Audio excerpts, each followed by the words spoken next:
breaking generational sin. Now, let's think about this for a second. Is this even a real thing that we should be doing a sermon about? Is there such a thing as generational sin?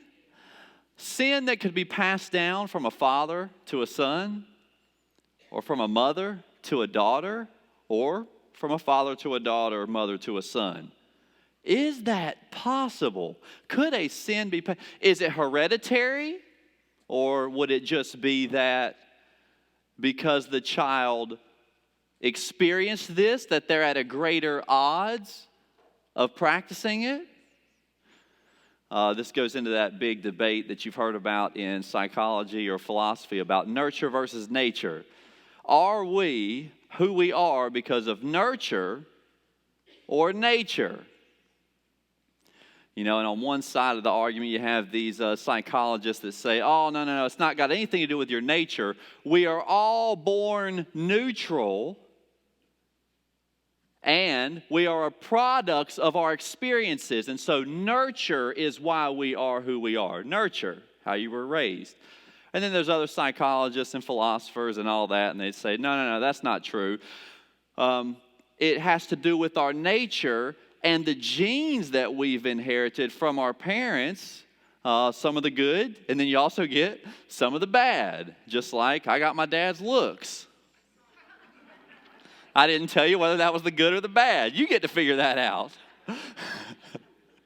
That's hereditary for sure.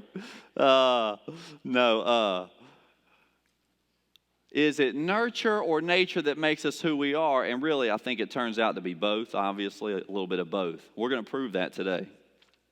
1 Kings chapter 11, verses 1 through 13, we're going to look at Solomon. King Solomon, king of Israel. Verse 1 says this. Now King Solomon loved many foreign women, along with the daughter of Pharaoh, Moabite, Ammonite, Edomite, Sidonian, and Hittite women from the nations concerning which the Lord had said to the people of Israel, you shall not enter into marriage with them, neither shall they marry with you, for surely they will turn your heart away after their gods. Solomon clung to these in love. He had 700 wives who were princesses, and 300 concubines. Wow, what is he thinking? 700 wives, 300 concubines. That's 1,000 women. I don't even know 1,000 women. Amber, you're really lucky because I'm not as bad as this. Well, I don't know. I mean, this is way, what is he thinking? 700 wives. Now, man, that's pretty wild. I can't imagine wanting to be with, I struggle being a husband to Amber and making her happy and being satisfied. How do you do 700? That's like one for every one day every 2 years. And you just, what's your name again? Well, this is, wow. Think about this, really. This is not actually funny. This is out of control lust and sin. This is out of control beyond what it means to be out of control. Look at what happens next. His wives turned away his heart. For when Solomon was old, his wives turned away his heart after other gods, and his heart was not wholly true to the Lord his God, as was the heart of David his father. For Solomon went after Ashtaroth, the goddess of the Sidonians, and after Milcom, the abomination of the Amorites. So Solomon did what was evil in the sight of the Lord, and did not wholly follow the Lord as David his father had done. Then Solomon built a high place for Chemosh, the abomination of Moab, and for Molech, the abomination of the Ammonites on the mountain east of Jerusalem. What does that mean? He built altars, high places, which are altars essentially, high places for the gods of the women that were foreign that he married in Israel. And so he did this for all of his foreign wives, who made offerings and sacrificed to their gods. Verse 9, and the Lord was angry with Solomon because his heart had turned away from the Lord, the God of Israel, who had appeared to him twice and had commanded him concerning this thing, that he should not go after other gods. But he did not keep what the Lord commanded. Therefore, the Lord said to Solomon, since this has been your practice, and you have not kept my covenant and my statutes that I have commanded you, I will surely tear the kingdom from you, and I will give it to your servant. Yet for the sake of David your father, I will not do it in your days, but I will tear it out of the hand of your son. However, I will not tear away all the kingdom, but I will give one tribe to your son for the sake of David my servant, and for the sake of Jerusalem that I have chosen. If you want a greater explanation of that, you're going to have to come on Wednesday night, because Dad's literally teaching on this on Wednesday nights about the tribes of Israel and what happens there. So that has been really good. This is a really depressing ending. But by the way, Solomon did a lot of great things. I don't want you to read this chapter here and think that he was completely terrible. He was actually a great king overall, did a lot of great things, and he built the temple. The first 8 chapters, there's 7 chapters of this book that are dedicated to Solomon building the temple of God and some of the successes that he had. What we're looking at here is a very sad ending to a man that started out very well. If you can go to that next slide. How in the world did we get here? How did we get here to this place? This very sad ending. Now think about it. Any person's story that ends bad didn't start there. We all started out the same, as a little baby, unable to fend for ourselves, peeing and pooping in a diaper, and a mama feeding us some milk. We all start out the same. Every story that, and think about all of the stories you're seeing on the news. I mean, I'm seeing a story about this girl in South Carolina that's 6 years old, and it looks like she was murdered by her neighbor. They found, who knows what horribly went wrong there. I can't imagine how you could murder somebody that it was not in self-defense over. I can't imagine the level of darkness it would take to murder a 6-year-old girl. Who knows what she did? Who cares? Who know what could happen? I don't know what's going on in the story. Maybe there's more to find out. Think about all of these stories of darkness in our culture today and society.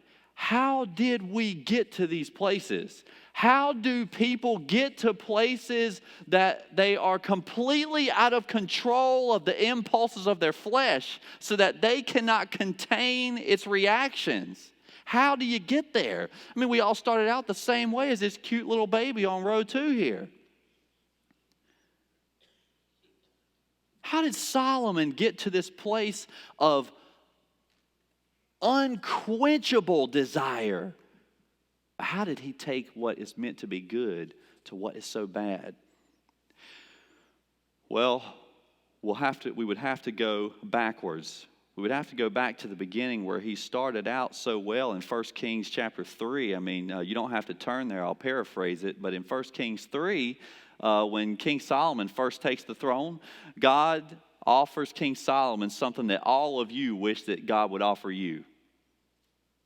God says, Solomon, ask whatever you desire, and I'll give it to you. And King Solomon said, I want a private island in the Bahamas. Solomon said, you won't believe this. Now, what would you say if God asked you that? Man, I can think of a lot of things, a lot of things. Solomon asked for wisdom. How crazy awesome is that? You get one wish, wisdom.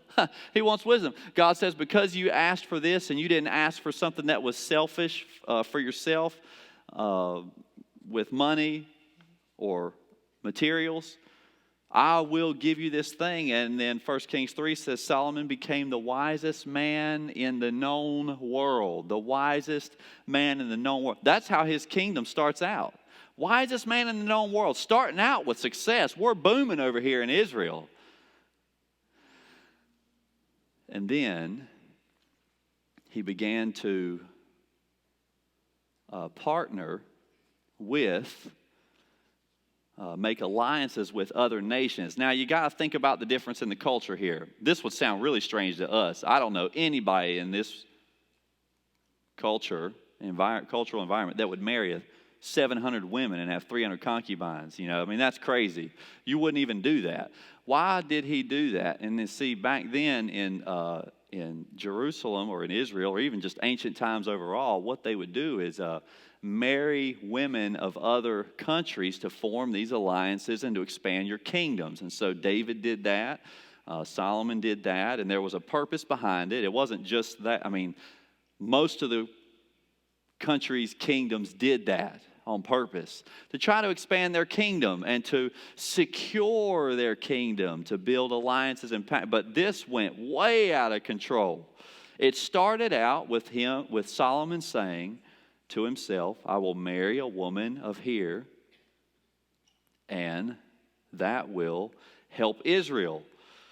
Now, it was not for good intentions, and it turned out really bad, but sometimes I'll get people that'll come up to me and say, your God is okay with 700 wives and 300 concubines. He's okay with that. And God allowed all of these men of the Old Testament to have a whole bunch of wives.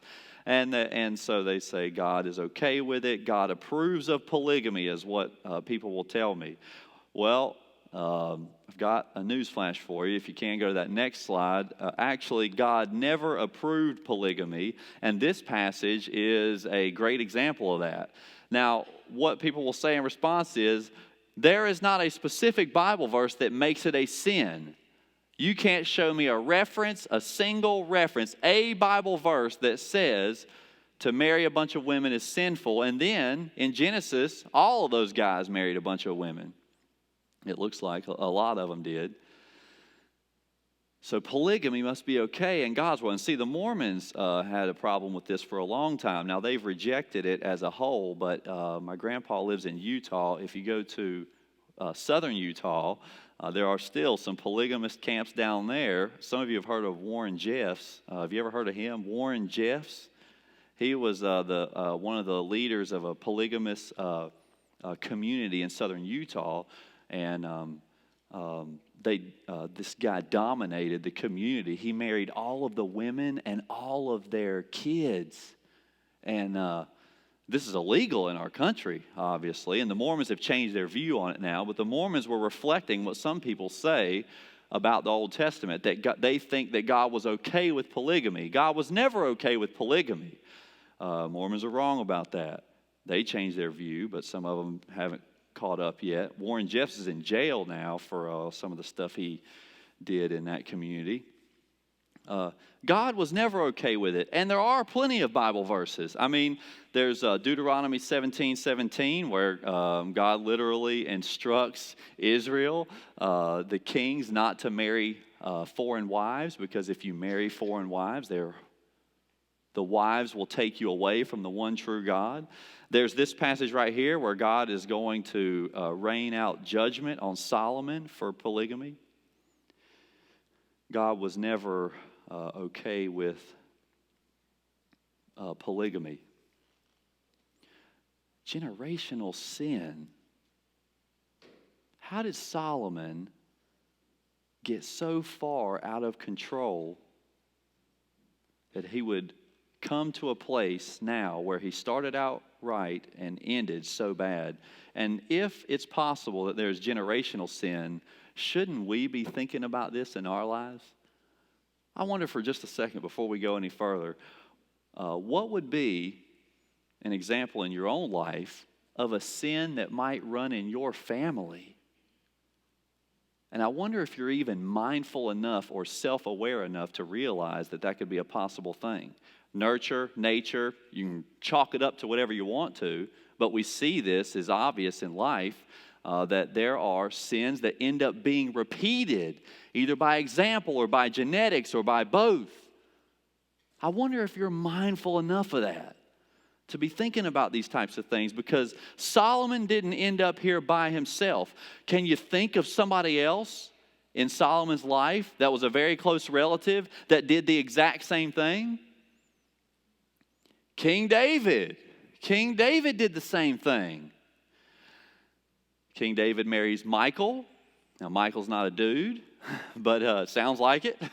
Michal without an E. Michal was King Saul's daughter.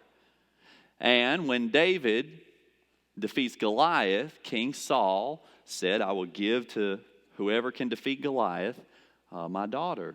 Now, King Saul switched the daughters at the last minute and gave him Michal. But Michal and David got married. Michal loved David. David loved Michal. They started out well. But when King Saul became jealous of King David, Michal found out that her dad was going to kill David in his sleep in the middle of the night. Now, what would you do if you found out that your dad was going to kill your husband in the middle of the night? What would you do? I mean, you're kind of torn between two relationships here, but I'm assuming you would do the same thing that Michal did. Michal warns David that my father is going to spear you to the wall tonight in your sleep. So David flees, escapes. King Saul finds out that his daughter did this and is furious with her and actually gives her away to a foreign prince. So David loses the love of his life there. He ends up being a fugitive in the land. And he ends up remarrying. He marries Abigail, 1 Samuel 25. After he defeated Nabal, he marries Abigail.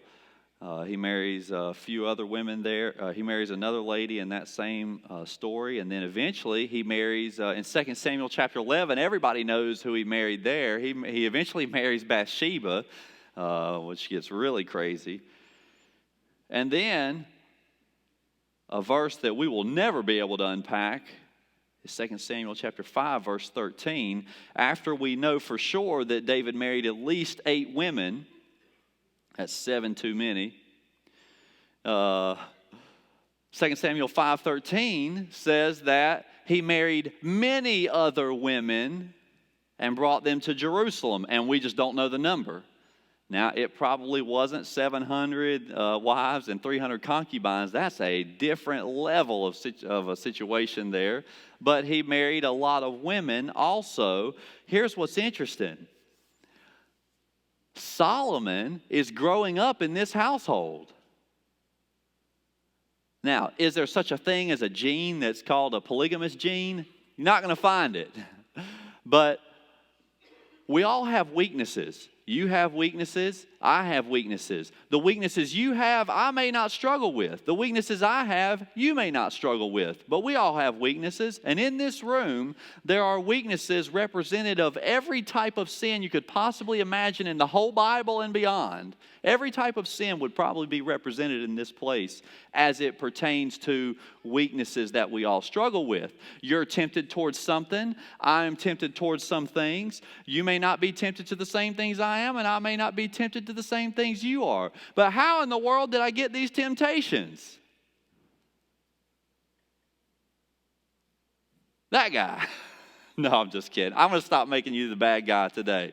But our fathers, fathers, fathers, fathers, fathers, fathers, fathers, fathers, fathers, fathers, fathers, fathers, back to Adam. It all goes back to Adam. It's passed down from there. And they take different shapes and varieties and different forms as you expand that family tree out. The weaknesses you have certainly have to do, to some varying degree, with a mom and a dad. It is most likely not completely hereditary, and it's most likely not completely your life experiences, but it is most certainly a blending of the two. I mean, the people that say that nature has nothing to do with this, have never raised a kid. Carter is different than Skylar. Some of you that have had 2 kids, 3 kids, 4 kids, you understand how this works. Each of your kids have their own personality, and you didn't make them have that personality. You didn't say, hey, you're going to be more outgoing, you're going to be more passive, you're going to be more cautious, you're going to be more adventurous, you're going to jump off the couch and you're going to be hiding under the couch, or you're going to pull your sister's ear and you're going to be the one that's a peacemaker. You can see these things very early on before they have ever seen anything modeled before their parents. I can already see personalities developing at 2, 3, 1, 2, 3. I can already see their personalities developing. I can already see some strengths in Carter and Skylar. I can already see some weaknesses. And I haven't even had a chance to model good and, for the most part, good and bad behavior before them overall. Some of that's already there. Some of it's already there because they are part of me and part of Amber. And so some of the things that I have, they will have. Matter of fact, you can think about it like this. Go to that next slide. All of the sins that we struggle with have a ripple effect to the people around us. There's a ripple effect that goes on. There is no such thing as a sin that is only personal. There is no such thing as a sin that is only personal, because every sin that you commit ripples outwards to the people around you, and sometimes downwards to the people in your house, to the people that are under you, to the people that are listening and watching everything you do, everything. And you know what's crazy? They're going to model a lot of that. I have some friends who thought it was really funny when their kids said their first cuss word. They all laughed, thought it was hysterical, came tell me about it, thought it was funny, showed me the video. Man, this is hilarious. I thought, man, this is hideous. Where did they learn that word? Why do you think that's funny? You think it's funny that a 3-year-old's cussing? It's not funny. There's a famous video that goes around the internet I feel like it's a kid from India. I don't know, but when I say this, some of y'all remember it, of the 3-year-old smoking cigarettes. Everybody thought it was funny. It's being shared on YouTube and Facebook for years. It's an older video now. It's probably 8 years old. Little 3-year-old kid smoking cigarettes. He's puffing away, and they think it's hilarious. Mom and Dad, where did he get that from? That's not hilarious. That's hideous. I got another friend that smokes drugs around their kid. I think that's hilarious. My kid gets a contact high from the drugs I smoke. It's not hilarious. That's hideous. I have friends that think that I don't have to start parenting until they become teenagers because they don't really understand all of this right now. That's not true. Oh, sure. Now, wait, you're right. They don't understand it. I'm not saying they understand it, but they are absorbing it. They're absorbing it. What you do, how you treat your wife, they're absorbing that right now at 3. How you treat your husband, how you blow up at your friends, how expressive you are, the words you say, your mannerisms, they're copying that. It was the cutest thing in the world the other day. I'll give you a good example. I could probably give you a couple bad ones, but a good example, prayed with my kid for some of the first times over about the last year. I've kind of started that up in the evenings with him. He's 3 now. And first time we did it, he was like, "Dad, stop. What are you doing?" And then we went to sleep. And I figured that would happen because we hadn't done that in the evenings. "Dad, stop. What are you doing?" The next night I came in there, I prayed over him again. He put his hand up, covered my mouth. "What are you doing?" And then about the 3rd or the 4th night, I'd skipped a couple days. About the 3rd or the 4th night, he said, "Dad, will you pray for me?" I said, "Yeah, I'll pray for you." He said, "Daddy, will you hold my hand?" I said, "Yeah, I'll hold your hand." That ended up turning into a problem because now every time he wakes up, he comes and gets me and asks me to pray for him and hold his hand. But he wakes up 4 times a night, or he was. We kind of rooted that out of him by now, but that turned into... Wow, think about this. Now, a year ago, you'll remember this. A year ago, he came down Sunday morning. Carter comes down. He's 3. He's 3. Comes downstairs. He says, he says, Dad, you're wearing brown pants. Not khaki. He doesn't know khakis. You're wearing brown pants. I want to wear brown pants. I said, yeah, sure. Mom, get the brown pants out. He said, Dad, you're wearing a blue shirt. I want to wear a blue shirt. I said, yeah, we got a blue shirt. He said, Dad, you're wearing green shoes. I want to wear green shoes. We don't have green shoes for you. I don't know why I have green shoes. I've got green Sperry's. I still haven't figured out why. I saw them at the store. It was buy one, get one free. I couldn't find another shoe. I picked them up, put them on the shelf. I was never going to wear them. Turns out I kind of like them every once in a while. We don't have green shoes for Carter. We had everything else. We came to church that Sunday. I was beaming with joy to get to carry around my son, who literally said that morning, walking out of that closet, Dad, I want to be just like you. 3. I've got parents and grandparents. Grandparents know this by now, but I've got parents at least. I've never heard a grandparent say this. I've got parents who have this idea. I could be a terrible person before my kid as long as I get it all out before they're 10. Because, then they'll start understanding what I'm doing when I get hammered and pass out on the front couch after I've yelled at my wife. They don't really understand yet, so it's not a big deal. I'll wait till they're 10. Forget about that. They're copying it, they're absorbing it, they will model it, and the crazy thing is, they won't even fully know why, but as they become teenagers and then adults, subliminally, deep down in that conscience, you regurgitate a lot of the things you saw at home. Or, the other thing could be true, sometimes, people hate what they saw so much that they run in the opposite direction. That happens too, but this is just my observations. I don't have any stats, no surveys, just my observations. Predominantly, people copy what they saw. They mimic it and they model it. Predominantly. There are people who hate it so much, they run in the opposite direction. I've seen that. Some of you here today, you are that person.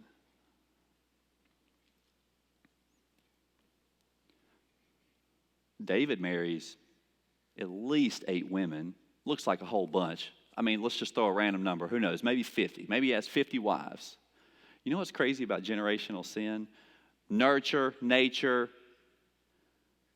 both, whatever. You know what's crazy about generational sin?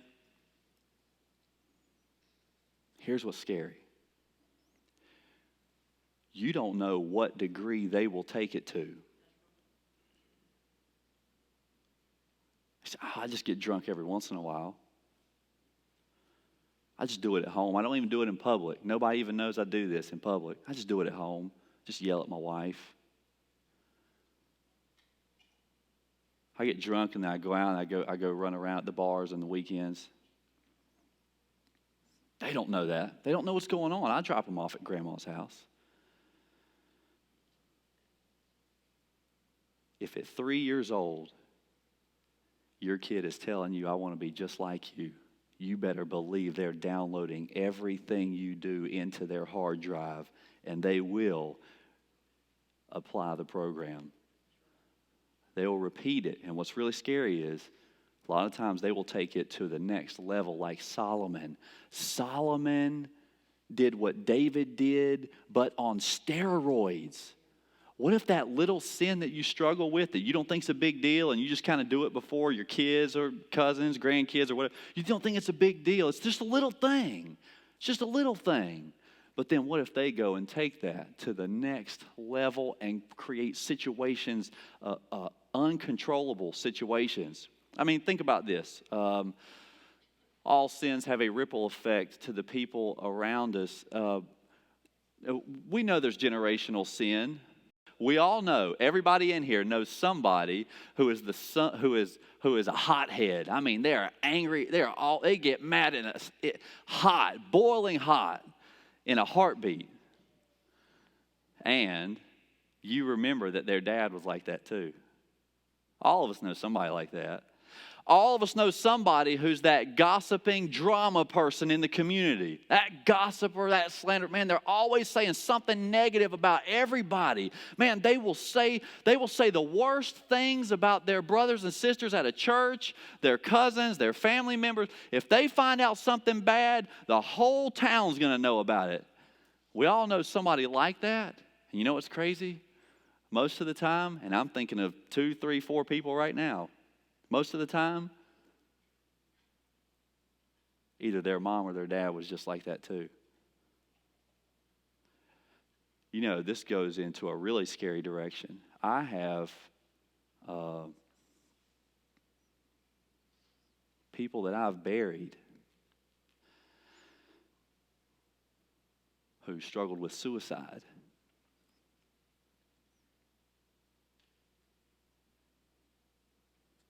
And so did their father.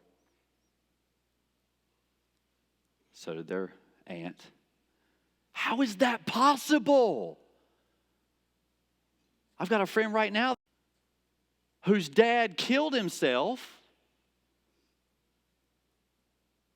And he tells me that he thinks about it all the time and hasn't done it yet. And he says, oh, I'm good. I got this. I said, are you sure? How do I know? People don't talk about it. If you're going to do it, the people that are going to do it don't talk about it, usually, 90% of the time. The people that talk about it all the time are usually not the ones who are going to do it. They're talking. Man, the people that get into a place where some of you are probably here. You've had those thoughts. You're probably here. I'd guarantee it. Maybe nobody even knows that. You've thought about this stuff. You've thought about running a car into a guardrail. Thought about doing these things. You know what's crazy? I don't know how to process this. That suicide could run in a family. Drunkenness could run in a family. Greed, lust, a lustful desire after women or men that's inappropriate could run in a family. They saw it modeled before them. Their dad was always whistling at other women in the mall and always poking at his son that, and here's his wife over here, but he's doing that, and the son sees it. Who knows? Maybe it was nature. Maybe it was nurture. Maybe it's both. Who knows? But now he's a womanizer. How far does that go? Who knows how far that goes? How do people get to where they have gotten? It is certainly time to start thinking about the generational sins that we may struggle with and be aware of what that is. Thinking inwardly. I hope you've identified that in your own life, what that could be. What could that be? And then, how do you defeat that? Somebody has to break the cycle. Somebody has to rise up. There has to be a mom or a dad, eventually, a son or a daughter. Somebody eventually has to say, I will not repeat the behaviors of my mom and dad. I will break this curse. I will break this cycle. I will not model that before my kids.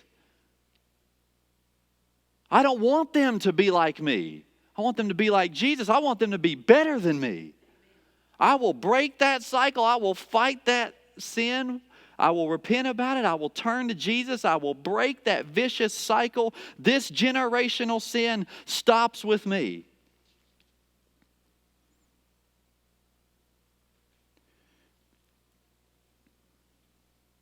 Today, as we close, I'd like to ask the praise team to help us close. I think for this year, it would be really important to be thinking about family, generational sins and issues in our life. As Pastor Ramos began with this sermon 3 weeks ago and having victory over sin, we are just continuing in that to realize you can't have victory over sin if you aren't self-aware enough to realize the things you struggle with.